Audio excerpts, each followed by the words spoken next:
एक समय की बात है, एक जौनपुर नामक गांव में एक साक्षी नाम की लड़की रहती थी।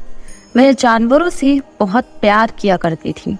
वह किसी भी जानवर को किसी तकलीफ में देखती तो उसकी मदद करने लग जाती।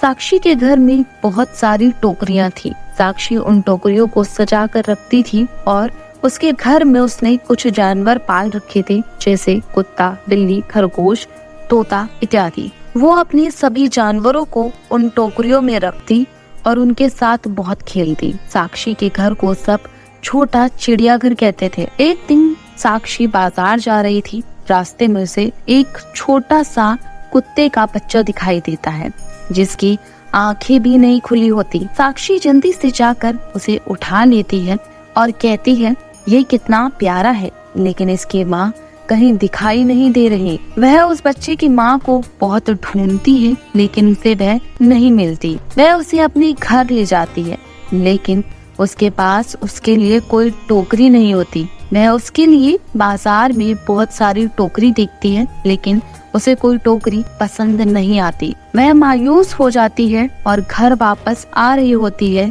तभी उसे मंदिर के बाहर एक टोकरी दिखाई देती है। साक्षी बोलती है, कितनी सुंदर टोकरी है, लेकिन इसे ऐसी कौन छोड़ गया। मैं पंडित जी से पूछकर ये टोकरी घर ले जाती हूँ। साक्षी मंदिर के अंदर जाती है और पंडित जी से पूछती है, पंडित जी, क्या मैं ये टोकरी ले जाऊँ? पंडित जी कहते हैं, हाँ बिटिया, वैसे भी ये है यहाँ पड़ी ही है, पता नहीं कौन छोड़ गया। अब साक्षी वो टोकरी घर ले जाती है और उसमें छोटा सा बिस्तर लगाती है। उस बच्चे को उसमें रखती है। जैसे ही वह कुत्ते का बच्चा उस टोकरी में जाता है, वह इंसानों की भाषा में बात करने लगता है और बाहर आते ही फिर से वैसा ही हो जाता है। साक्षी चौंक जाती है और सोचती है, ये कैसी टोकरी है। एक काम करती हूँ, किसी और जानवर को इसमें डाल कर देखती हूँ। साक्षी अपनी बिल्ली को उस टोकरी में रखती है। जैसे ही बिल्ली उस टोकरी में जाती है, वह भी इंसानों की भाषा में बात करने लगती है। अब साक्षी समझ जाती है कि टोकरी का ही कमाल है। साक्षी उस टोकरी को संभाल कर रख देती है और उस डॉगी के लिए दूसरी टोकरी तैयार करती है। लेकिन जब भी साक्षी को किसी जानवर से बात करनी होती है, साक्षी उन्हें उस टोकरी में डाल देती है। साक्षी को बहुत अच्छा लगता है जब जानवर साक्षी को अपने मन की बात बताते हैं। एक दिन पड़ोसी साक्षी को अपनी बिल्ली और सभी जानवरों से बात करके देखता है। वह सोचता है, साक्षी के पास जो जानवर है वह बोल सकते हैं, क्यों ना मैं इन जानवरों को चुरा कर चिड़ियाघर में बेच दो। मुझे बहुत सारे पैसे मिलेंगे, क्योंकि बोलने वाले जानवर किसी ने देखे ही नहीं होंगे।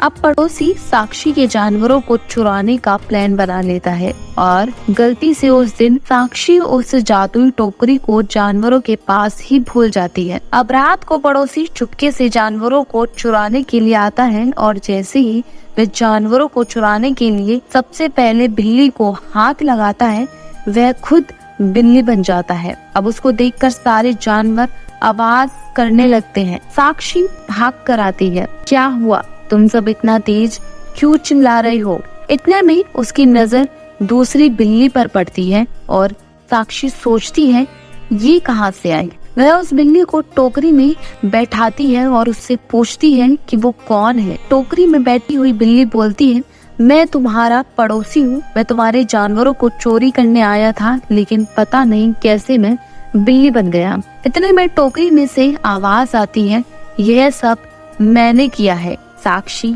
उस बिल्ली को उस टोकरी में से निकालती है और टोकरी अंदर लेकर जाती है और कहती है कि वो उस बिल्ली को फिर से इंसान बना दे। टोकरी साक्षी की बात मान जाती है और बिल्ली को वापस से इंसान बना देती है। पड़ोसी साक्षी से माफी मांगता है और कहता है, मुझे माफ कर दो, अब मैं कभी भी ऐसा नहीं सोचूंगा और ये बात मैं किसी को नहीं बताऊंगा। साक्षी उसे जाने देती है और टोकरी को सुरक्षित रख देती है। इस कहानी से हमें यह सीख मिलती है कि हमें अपने आप से मतलब रखना चाहिए, किसी दूसरे के काम में दखल अंदाजी नहीं करनी चाहिए। अगर आपको हमारी कहानी अच्छी लगी तो इसे लाइक करें, शेयर करें, साथ ही चैनल को सब्सक्राइब करें, बेल आइकन दबाना बिल्कुल ना भूलें।